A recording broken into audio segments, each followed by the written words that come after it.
You are listening to the Vibrant Life Podcast, episode 17. The Vibrant Life.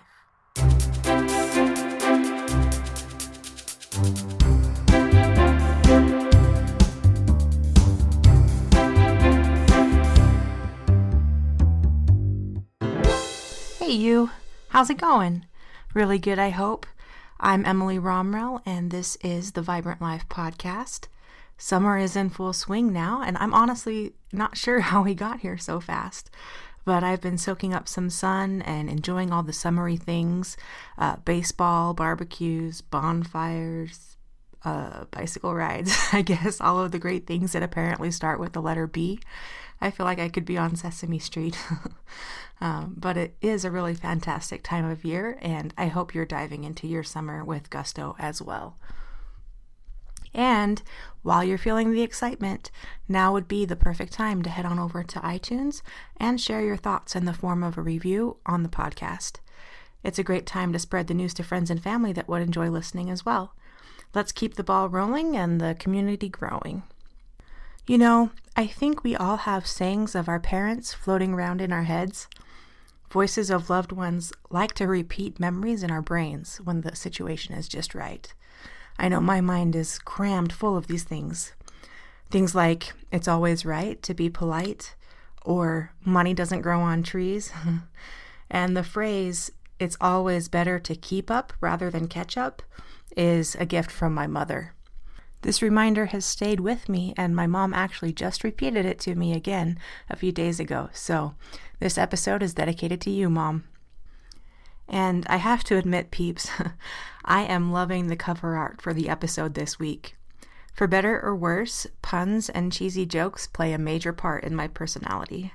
And so using a ketchup bottle to promote the subject of keep up versus catch up is very me. And I also think that a ketchup bottle is an apt metaphor to kind of kick things off today. So let's get saucy.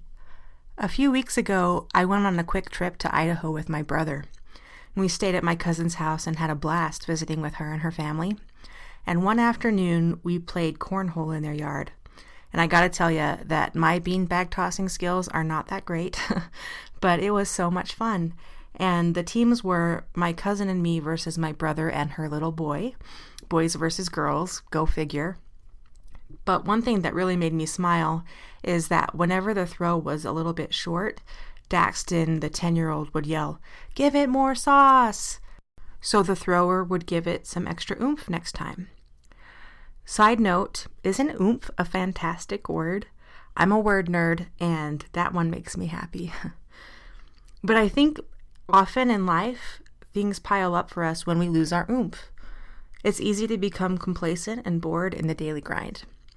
And when passion decreases, problems tend to get bigger. If we let things go this way for too long, we may get stuck and feel like life has left us behind. You might wonder how you'll ever catch back up to where you want to be. But we know how to turn that around, right? It can be difficult if you're struggling with your mindset or mental health especially, but the solution is a simple one. Put a little more sauce in your daily efforts. Right now you're probably thinking, okay, Emily, how exactly do I give my life more sauce? And I do have a few suggestions for you. Number 1 is embrace what makes you different. Every human on the planet is special and unique, which is something that I love about life. So each of us has our own brand of magic sauce to give to the world. A good place to start is to ask yourself, what is it that makes me, insert your name here, so for me, Emily, special and unique? There's a great quote by Meryl Streep, "What makes you different or weird? That's your strength." And if we can embrace what makes us different, that allows our individual passions to grow. And when we're passionate and excited, the oomph arrives. What makes you, you, is what adds the real flavor to your vibrant life. Number 2 is be playful.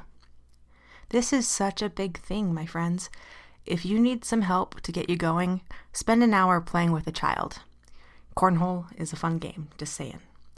But things don't get much better than that, right? Playing with kids. As an adult, it's easy to let our cares and responsibilities weigh us down. We sometimes forget what life was like as a kid. Almost everything is a game if you want it to be. Obviously, there are times to be serious, but I believe we are serious too much of the time. And if you want to hear more of my thoughts on this topic, you should check out episode 12 of the Vibrant Life podcast, which is the Mary Poppins effect. But be playful, peeps.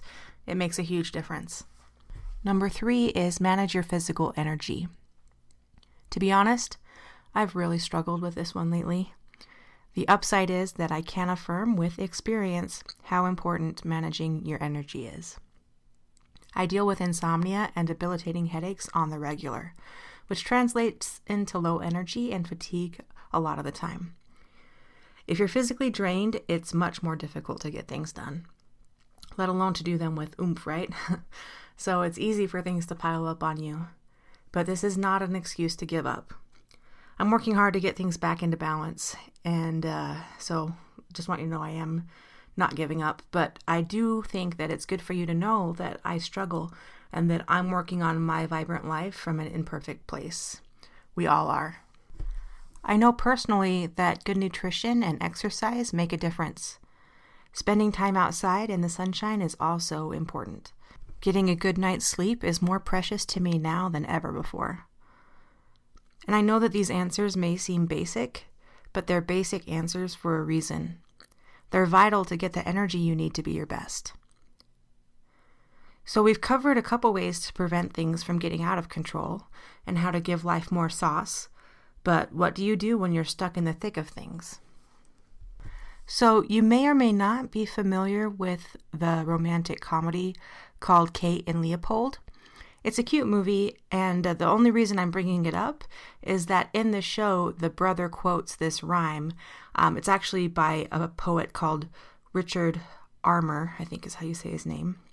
And it's kind of funny. It goes, shake and shake the ketchup bottle, none'll come, and then a lot'll.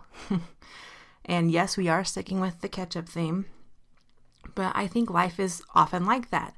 We have a goal we're working toward, or a big job or chore that we need to do, and we get into this pattern of starts and stops in our efforts.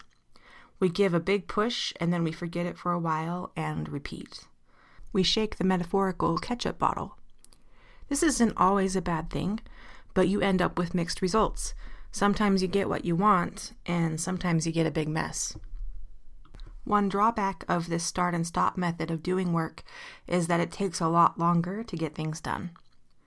House cleaning is the obvious example that comes to mind.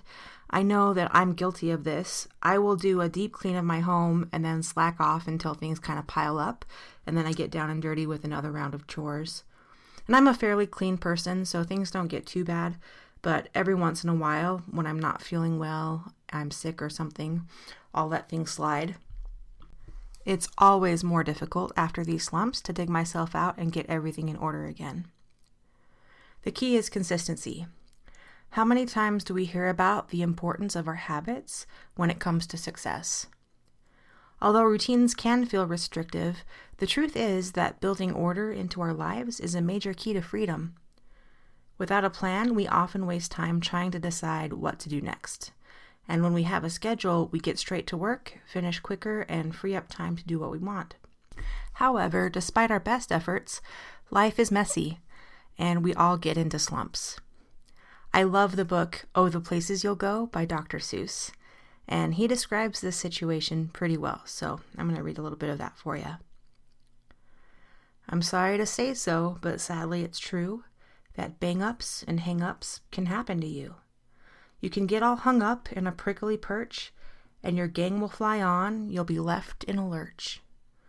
You'll come down from the lurch with an unpleasant bump, and then chances are,